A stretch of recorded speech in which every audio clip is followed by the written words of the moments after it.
अस्सलाम वालेकुम जी। आज हम लास्ट टॉपिक डिस्कस करेंगे चैप्टर नंबर 7 का रेजोनेंस। देखें इसमें रेजोनेंस से पहले डेफिनेशन जो है यहाँ तो 2-3 लिखी हुई है। मैं उससे पहले आपको सिंपल वर्डिंग में बता दूँ कि रेजोनेंस क्या होगा। पहली दफ़ा आप सुन रहे हैं ये वर्ड फिज़िक्स के अंदर। तो देखें जब एक फ़िज़िकल सिस्टम किसी दूसरे फ़िज़िकल सिस्टम को रिस्पॉन्ड करता है और उनकी नेचुरल फ्रीक्वेंसीज अगर आपस में इक्वल हैं तो वो जो रिस्पॉन्ड होगा वो मैक्सिमम होगा। और मैक्सिमम जो है वो रिस्पॉन्ड होने की वजह से हम कहेंगे ये रेजोनेंस क्रिएट हुआ। अब फ़र्ज़ करें यहाँ कोई भी एक ड्राइविंग फोर्स है जो कि एक बॉडी को वाइब्रेट करवाती है। तो ड्राइविंग जो फोर्स होगी वो पीरियोडिक फोर्स होती है और उस पीरियोडिक फोर्स की जो फ्रीक्वेंसी है अगर वो natural frequency of vibrating body के साथ मैच करती है देन डेफिनेटली वो जो बॉडी वाइब्रेट कर रही है उसका एम्पलीट्यूड इंक्रीजिंग होता चला जाएगा, यानी बढ़ता चला जाएगा। तो ये फिनोमिना क्या कहलाता है? रेजोनेंस कहलाता है। यानी रेजोनेंस तब आता है जब एक्सटर्नल ड्राइविंग फोर्स जो है वो जो पीरियोडिक होती है उसकी frequency natural frequency of the oscillator के साथ मैच करे, तो देन रेजोनेंस जो है वो अकर होगा। तो रेजोनेंस इस तरह भी आप डिफाइन कर सकते हैं कि फ्रीक्वेंसी जो है अप्लाइड फोर्स की वो इक्वल हो जाए natural frequency of vibration of the force और ड्रिवन हार्मोनिक ऑसिलेटर के साथ। ठीक है जी, यानी कि जो भी आप फोर्स अप्लाई कर रहे हैं, यानी कि जो पीरियोडिक फोर्स अप्लाइड फोर्स है वो उसकी फ्रीक्वेंसी और natural frequency of the driven harmonic oscillator अगर इक्वल हैं तो रेजोनेंस अकर होगा। या तीसरी डेफिनेशन में ये बताया गया कि अगर फोर्स एक्ट करती है बॉडी के ऊपर जिसके पास कोई फ्रीक्वेंसी है पर्टिकुलरली और वो इक्वल है natural frequency of the body जिसको वो जिसके ऊपर एक्ट कर रही है, तो बॉडी जो है वो विद इंक्रीजिंग एम्पलीट्यूड के साथ वाइब्रेट करेगी। ये फिनोमिना रेजोनेंस कहलाता है। अब यहाँ वो एक सिंपल सी एग्जांपल दे रहा है एवरीडे लाइफ से। कह रहे अगर फ़र्ज़ करें आप एक पेंडुलम जो है उसको वाइब्रेट करवाते हैं, तो जब वो पेंडुलम आपके आप उस तरह उस पेंडुलम के पास बैठ जाएं टेबल के ऊपर चेयर के ऊपर बैठ जाएं तो डेफिनेटली वो जो पेंडुलम कहता है जब आप उसको स्टार्ट करवा देंगे उसके बाद फिर क्या करना है, आपने उसको ब्लो करना है, मतलब फूंक मारनी है। जब वो आपके माउथ के पास आएगा, मुंह के पास आएगी बॉल, फूंक मारेंगे। हर दफ़ा जब आप फूंक मारेंगे डेफिनेटली वो जो उसको पुश मिलता रहेगा कॉन्टीन्यूसली तो उसका एम्पलीट्यूड इंक्रीज़ होता रहेगा। तो अब एक यहाँ पर एक्सपेरिमेंट बताया गया है। फ़र्ज़ करें ये एक रॉड SAB जो S1 S2 की जगह से सस्पेंडेड है एक स्ट्रिंग्स के साथ सॉलिड स्पोर्ट के साथ बांधा गया है ये रॉड। तो इस रॉड के ऊपर जो है ना वो 6 पेंडुलम है। एक पेंडुलम हर पेंडुलम जो है पेयर में है, देखें A और A प्राइम, B और B प्राइम, C और C प्राइम। तो अब यहाँ पर देखें जो पेयर में उनकी लेंथ सेम है। तो अब आप क्या करें, एक पेंडुलम को आप जो है वो किसी यानी C प्राइम में से एक को जो है ना आप चूज़ करें। तो आप इसको अक्रॉस द पेज यानी कि इसको पकड़ें और एक एम्पलीट्यूड एक्सट्रीम पोजीशन तक लेके जाएं फिर रिलीज़ कर दें। तो ये C जो है वो सपोज आपने C को ही किया, वो C पेंडुलम जो है ना वो वाइब्रेट करने लगेगा अपनी एक पर्टिकुलर फ्रीक्वेंसी के साथ। इसकी फ्रीक्वेंसी लेंथ डिपेंडेंट है, तो डेफिनेटली इसका अपना एक पर्टिकुलर टाइम होगा जिसे हम natural time period natural frequency कहते हैं, वो लेंथ डिपेंडेंट होती हैं। तो अब इसकी वजह से इस पूरे सिस्टम के अंदर डिस्टर्बेंस आएगी, तो वो रॉड पूरा ही हिलने लगेगा। अब रॉड के साथ तो सारे पेंडुलम ही अटैच हैं, डेफिनेटली सारे पेंडुलम ही वाइब्रेट करने लगेंगे। लेकिन आप देखेंगे विद द टाइम जो सारे पेंडुलम वाइब्रेट करने लग जाएंगे उनमें से C प्राइम ऐसा पेंडुलम होगा जो कि C के एम्पलीट्यूड के साथ वाइब्रेट करने लग जाएगा विद द टाइम। यानी C प्राइम का भी वही एम्पलीट्यूड हो जाएगा जो C का है, बाकी किसी और पेंडुलम का एम्पलीट्यूड C के बराबर नहीं होगा क्योंकि उनकी नेचुरल फ्रीक्वेंसी और नेचुरल टाइम पीरियड C के साथ मैच नहीं करता। लेकिन C प्राइम क्योंकि उसी की लेंथ C की जितनी थी इस वजह से उसका natural frequency natural time period C के बराबर था, इसलिए उसने मैक्सिमम रिस्पॉन्ड किया। यानी सारे पेंडुलम ने रिस्पॉन्ड किया, C प्राइम ने भी किया, बाकी सब ने भी किया, लेकिन सबसे ज़्यादा रिस्पॉन्ड आया किसका? C प्राइम का। अब C प्राइम का ही क्यों आया? क्योंकि उसकी natural frequency natural time period C के बराबर थी, जो ड्राइवर था यानी ड्राइविंग फोर्स जो प्रोवाइड कर रहा था, इस वजह से उसका मैक्सिमम रिस्पॉन्ड आया। बाकी किसी का भी natural time period frequency C के बराबर नहीं था। तो ये फिनोमिना जो है रेजोनेंस कहलाता है। तो देखें अब कुछ एवरीडे एग्जांपल्स हैं एवरीडे लाइफ से। पहला है मैकेनिकल रेजोनेंस। इसमें क्या है? Motion of the swing. देखें आप बच्चों को झूला झुलाते हैं, तो ये एक अच्छी एग्जांपल है मैकेनिकल रेजोनेंस की। या एक पेंडुलम है, वो अपनी नेचुरल फ्रीक्वेंसी के साथ जो वो वाइब्रेट करता है उसको आप पुश देते हैं रेगुलरली, तो डेफिनेटली उसका जो एम्पलीट्यूड है वो इंक्रीज़ होता जाएगा अगर आपका जो आपके जो अप्लाइड फोर्स की जो फ्रीक्वेंसी है वो अगर स्विंग की फ्रीक्वेंसी के साथ मैच करेगी तो देन जो है वो झूला मैक्सिमम एम्पलीट्यूड के साथ जो है वाइब्रेट करेगा।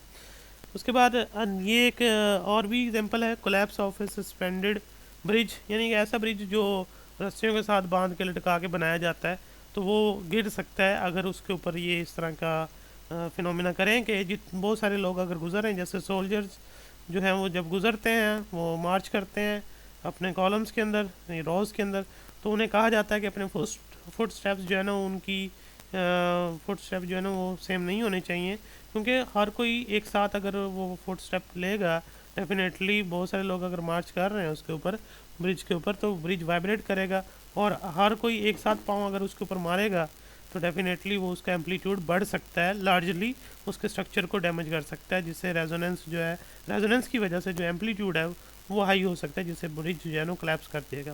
क्योंकि जब भी एक पर्सन भी गुजरेगा तो जल्दी से ब्रिज वाइब्रेट करेगा, वो बहुत मामूली सा होगा, लेकिन बहुत सारे गुजरेंगे, बहुत सारे फुट स्टेप जो है ना उसके ऊपर आएंगे एक साथ, तो डेफिनेटली वो वाइब्रेट ज़्यादा करेगा। अगर उसके फुट स्टेप्स की फ्रिक्वेंसी, यानी कि उनकी फुट स्टेप्स की फ्रिक्वेंसी और ब्रिज के वाइब्रेट करने की फ्रिक्वेंसी मैच करेगी, डेफिनेटली रेजोनेंस होगा, ब्रिज ज़्यादा वाइब्रेट करने लगेगा, जो कि उसके स्ट्रक्चर को डैमेज कर देगा, और ये चीज़ जो है ना ब्रिज को कोलैप्स कर सकती है। और ये हुआ भी था अमेरिका के अंदर, ये उसके बारे में ही लिखा हुआ है आपकी बुक के अंदर, साइड बॉक्स के अंदर। नेक्स्ट देखें इलेक्ट्रिकल रेजोनेंस क्या होगा। देखें इलेक्ट्रिकल रेजोनेंस में सबसे बेस्ट एग्जांपल रेडियो ट्यूनिंग की है, ट्यूनिंग ऑफ रेडियो चैनल। तो मतलब देखें आपके रेडियो सेट के ऊपर जो ट्रांसमिशन आती है वो तो बहुत सारे चैनल्स की होती है, लेकिन एट अ टाइम तो आप एक चैनल की ट्रांसमिशन सुन सकते हैं ना। तो उसमें क्या होता है कि आप नॉब या फिर रेडियो सेट की फ्रीक्वेंसी को चेंज करते हैं, तो वो नॉब आप जो रोटेट करवाते हैं वो आप अपने रेडियो सेट की फ्रीक्वेंसी को चेंज करते हैं, जिससे चैनल चेंज हो जाता है।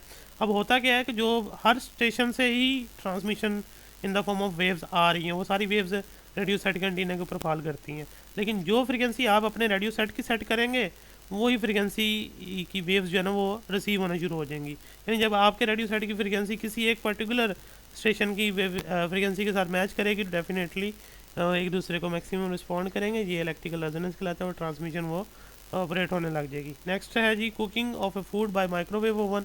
माइक्रोवेव ओवन से देखें ये एग्जांपल है इसी की रेजोनेंस की, कि आप कोई भी चीज़ ओवन के अंदर प्लेस करते हैं, ओवन के अंदर जो है ना माइक्रोवेव्स प्रोड्यूस की जाती हैं, तो उनकी वेवलेंथ जो है 12 सेंटीमीटर और फ्रीक्वेंसी जो है ना वो 2450 मेगाहर्ट्ज़ के बराबर होती है। तो वो जो वेव्स आती हैं वो खाने के अंदर अब्जॉर्ब होती हैं।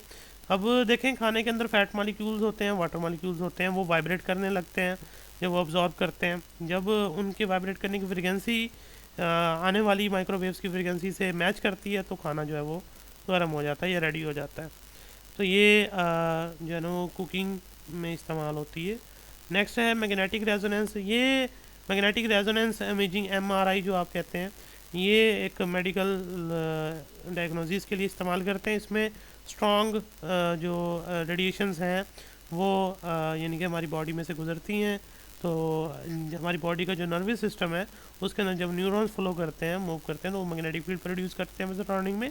तो बॉडी को अगर स्ट्रॉन्ग मैग्नेटिक फील्ड के अंदर रख के वो मैग्नेटिक फील्ड देखें, वो जो न्यूरॉन का है वो बहुत मामूली सा होता है, लेकिन उसकी इंटरेक्शन होगी एक्सटर्नल मैग्नेटिक फील्ड के साथ, जिससे एक पैटर्न मिल सकेगा आपको कि न्यूरॉन्स का फ्लो किस जगह पर कैसा है, और हम उस रिज़ल्ट से जो है ना वो ट्यूमर वगैरह की प्रेजेंस का पता चला सकते हैं। नेक्स्ट देखें ये शॉर्ट क्वेश्चन हैं, डैम्प्ड ऑसिलेशन क्या होता है और अनडैम्प्ड ऑसिलेशन क्या होता है। देखें अनडैम्प्ड वो होगा जिसमें एम्पलीट्यूड जो है विद द टाइम सेम रहे, और ये आइडियल तौर पे ही पॉसिबल है। जैसे एक सिंपल पेंडुलम है, उसको आप वाइब्रेट करवाते हैं, एक्सटर्नल फोर्स लगा रहे हैं, वो वाइब्रेट तो करता है अंडर द रिस्टोरिंग फोर्स, लेकिन वो हमेशा के लिए उसी एम्पलीट्यूड पे वाइब्रेट नहीं करता, विद द टाइम उसका एम्पलीट्यूड कम हो जाता है। तो आइडियल सिंपल पेंडुलम की जो ऑसिलेशन होगी वो अनडैम्प्ड होगी, लेकिन रियल लाइफ में तो हर चीज़ डैम्प्ड ऑसिलेशन के साथ होती है। देखें डैम्प्ड ऑसिलेशन ऐसी ऑसिलेशन जिसमें amplitude with the time decrease करे और एट द एंड वो बिल्कुल रुक जाएगा। तो ये कॉमन ऑब्जर्वेशन है कि आप कोई भी सिंपल पेंडुलम अब रियलिटी के अंदर जो भी वाइब्रेट करवाते हैं, आहिस्ता आहिस्ता उसका एम्पलीट्यूड कम होते होते बिल्कुल ज़ीरो हो जाता है। ये देखें ग्राफिकली भी दिखाया हुआ है, पहले तो देखें ये ग्राफ में दिखाया हुआ है ना, कांस्टेंट रह रहा है, नहीं चेंज हो रहा, वो पॉजिटिव वाली साइड नेगेटिव वाली साइड। यहाँ देखें विद द टाइम वो क्या होता जा रहा है कम, और एट द एंड बिल्कुल क्या हो जाएगा ज़ीरो। उसकी रीज़न लिखी गई है यहाँ पे कि ये फ्रिक्शनल इफेक्ट की वजह से होता है।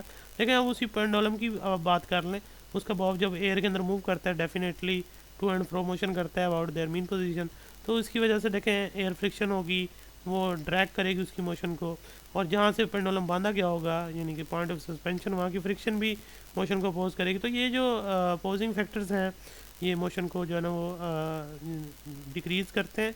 एनर्जी जो है जब तक उसके पास है तब तक वो वर्क करता है इन फ्रिक्शनल इफेक्ट्स के अगेंस्ट, तो वो मूव कर पाता है। नेक्स्ट देखेंगे एप्लीकेशन है कि जो डैम्ड ऑसिलेशन है वो हम प्रैक्टिकली यूज़ करते हैं गाड़ियों के अंदर शॉक अब्जॉर्बर के तौर पे।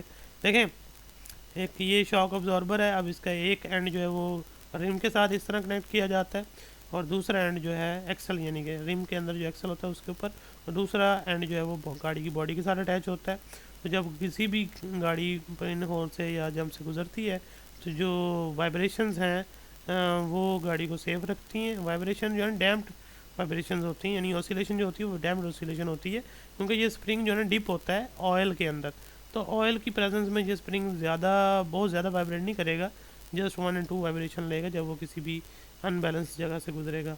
इस तरह ये शॉक यानी उस अनबैलेंस जगह से गुजरने से झटका आएगा वो ये स्प्रिंग जो है ना ऑब्जॉर्व करता है वाइब्रेशन के ज़रिए। नेक्स्ट देखें शार्पनेस ऑफ रेजोनेंस। देखिए शार्पनेस ऑफ रेजोनेंस यहाँ पर एक सिंपल सी बात की गई है कि जो ड्राइविंग फ्रिक्वेंसी और एम्पलीट्यूड है उनके रिलेशन जो है वो आपको बताता है। देखिए अगर डैम्पिंग फैक्टर जो अभी आपने बात की, डैम्पिंग फैक्टर जो होता है वो एम्पलीट्यूड को बढ़ने से रोकता है, तो अगर डैम्पिंग फैक्टर लार्ज होगा डेफिनेटली जो एम्पलीट्यूड है वो ज़्यादा गेन नहीं किया जा सकता। अगर डैम्पिंग फैक्टर मॉडरेट है फिर एम्पलीट्यूड जो है ड्राइविंग फ्रिक्वेंसी के ऊपर में थोड़ा बढ़ सकता है। अगर डैम्पिंग फैक्टर बिल्कुल समाल हो जाए फिर एक ड्राइविंग फ्रिक्वेंसी उसी ड्राइविंग फ्रिक्वेंसी के ऊपर एम्पलीट्यूड बहुत ज़्यादा हो जाएगा। अब देखें यहाँ पर एक एग्जांपल दी गई है समझाने के लिए। फर्स्ट करें आपके पास दो पेंडुलम है, तो दो पेंडुलम जो हैं वो दोनों सेम लेंथ के हैं। जब दोनों सेम लेंथ के होंगे डेफिनेटली उनकी नेचुरल फ्रिक्वेंसी और टाइम पीरियड तो बराबर होना चाहिए, और होगा भी सही। तो अब आप उसमें से जो बॉल अटैच करेंगे यानी जो बॉब अटैच करेंगे वो एक आप लेड सफ़ेयर यानी कि मेटेलिक कर दें हैवी हो, दूसरा बिल्कुल पिथ बॉल कर दें यानी प्लास्टिक की बिल्कुल हल्की सी। अब आप जो है वो उसी रॉड के साथ जिसके साथ दोनों बांधे हुए हैं एक तीसरा पेंडुलम लेके आए जो ड्राइविंग पेंडुलम होगा, उसकी लेंथ भी वही रखें, आप उसको वाइब्रेट करवाएं जो ड्राइविंग पेंडुलम है, उसकी वजह से रॉड हिलेगा तो वो दोनों ही रिस्पॉन्ड करेंगे, यानी वो जो लेड वाला और जो पिथ बॉल वाला दोनों पेंडुलम जो है ना रिस्पॉन्ड करेंगे। एज ए रिज़ल्ट जो है आप देखेंगे जो पिथ बॉल वाला है पेंडुलम है उसका एम्पलीट्यूड इतना नहीं बढ़ पाएगा जितना कि लेड बॉल वाले का बढ़ जाएगा, क्योंकि पिथ बॉल के लिए जो एयर फ्रिक्शन है एयर रेजिस्टेंस वो ज़्यादा है as compare to lead bob, तो डैम्पिंग फैक्टर उसके ऊपर ज़्यादा, तो उसका ड्राइविंग फ्रिक्वेंसी दोनों की सेम है, यानी दोनों को सेम चीज़ वाइब्रेट करवा रही है, दोनों रिस्पॉन्ड कर रहे हैं, लेकिन दोनों का एम्पलीट्यूड बराबर नहीं होगा। तो अब यहाँ पर जो डैम्पिंग फैक्टर जिसका कम है वो ज़्यादा एम्पलीट्यूड के साथ वाइब्रेट करता है क्योंकि उसका फ्रिक्शनल लॉस कम होता है। इस वजह से जो है वो शार्पनेस ऑफ रेजोनेंस कर्व जो है वो शो कर curve of A resonating system depends on the frictional loss of energy. ये दिखाई भी हुई है यहाँ देखें कि जो रेजोनेंस है रेजोनेंस के ऊपर जो है एम्पलीट्यूड जो है वो तभी लार्ज होगा जब डैम्पिंग फैक्टर स्मॉल होगा। तो ये आपका चैप्टर कंप्लीट हुआ यहाँ पे। नेक्स्ट फिर इंशाल्लाह एक्सरसाइज के शॉर्ट क्वेश्चन डिस्कस करेंगे और एग्जांपल भी और मेडिकल्स भी करेंगे। तो अल्लाह हाफिज़।